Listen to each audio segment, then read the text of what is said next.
ഒടുവിൽ ആ മാൻഡ്രേക്കിനെ Kinder Joy purchase ചെയ്തു. സ്വാഭാവികമായിട്ടും എന്താണ് കിൻഡർ ജോയ് എന്ന സംശയം നിങ്ങൾക്കുണ്ടാകും. ആ സംശയത്തിനുള്ള മറുപടി കിട്ടുമ്പോൾ നിലമ്പൂരിൽ ഇപ്പോൾ ആര് മത്സരിക്കണമെന്ന ചോദ്യത്തിന് PV അൻവർ DCC പ്രസിഡൻ്റായിട്ടുള്ള ജോയ്ക്ക് പിന്തുണ അർപ്പിക്കുന്ന രീതിയിലേക്ക് കാര്യങ്ങൾ എത്തിയിട്ടുണ്ടോ? അങ്ങനെ പിന്തുണ അർപ്പിക്കുമ്പോൾ ആ ജോയിയെക്കുറിച്ച് ഇന്നലെ വരെ അൻവർ പറഞ്ഞിരുന്ന കാര്യം നിങ്ങൾക്ക് കാണണ്ടേ? ദേ ഇങ്ങോട്ട് നോക്കി.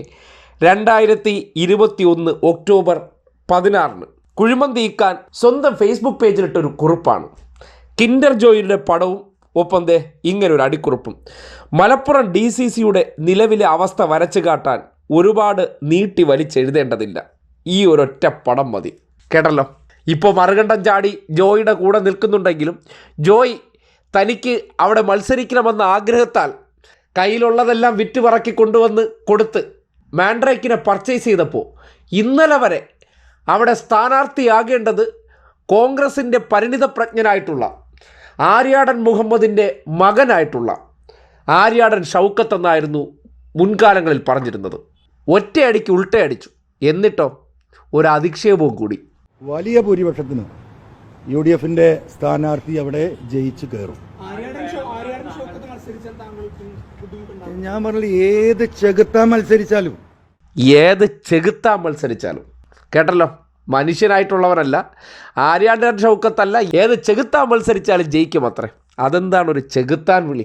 ആ പേര് കേട്ടപ്പോൾ ഒരു ചെകുത്താൻ പരാമർശമൊക്കെ വന്നിട്ടുണ്ടെങ്കിൽ സ്വാഭാവികമായിട്ടും അദ്ദേഹത്തിൻ്റെ ഉള്ളിലിരിപ്പ് എന്താണെന്ന് കൃത്യമായി വെളിവാകുന്നുണ്ട്. പോരാത്തതിന് ഏറ്റവും ഒടുവിലത്തെ വാചകം നിലമ്പൂരിൽ ജോയ്ഫുൾ വിജയമുണ്ടാകുമത്രേ. അതിൻ്റെ അർത്ഥം എന്താണ്? ചേർത്ത് വായിക്കുമ്പോൾ ആര്യാടൻ ഷൗക്കത്തിന് കൊടുക്കാൻ വേണ്ടത്ര ഇല്ലാത്തതിനാൽ കട്ടിക്ക് കൊടുത്ത ജോയിയോടൊപ്പം ഇന്നലകളിൽ കിൻഡർ ജോയി എന്നൊക്കെ വിളിച്ച് ആക്ഷേപിച്ചെങ്കിൽ എന്ത്? കേട്ടവനും വിളിച്ചവനെല്ലാം ഇപ്പോൾ പറഞ്ഞ് കോംപ്രമൈസ് ആക്കി തോളിക്കൈയിട്ട് നടക്കുകയാണ്. വല്ലാത്ത ജാതി ഇനങ്ങൾ തന്നെ, പറയാതിരിക്കാൻ നിവൃത്തിയില്ല.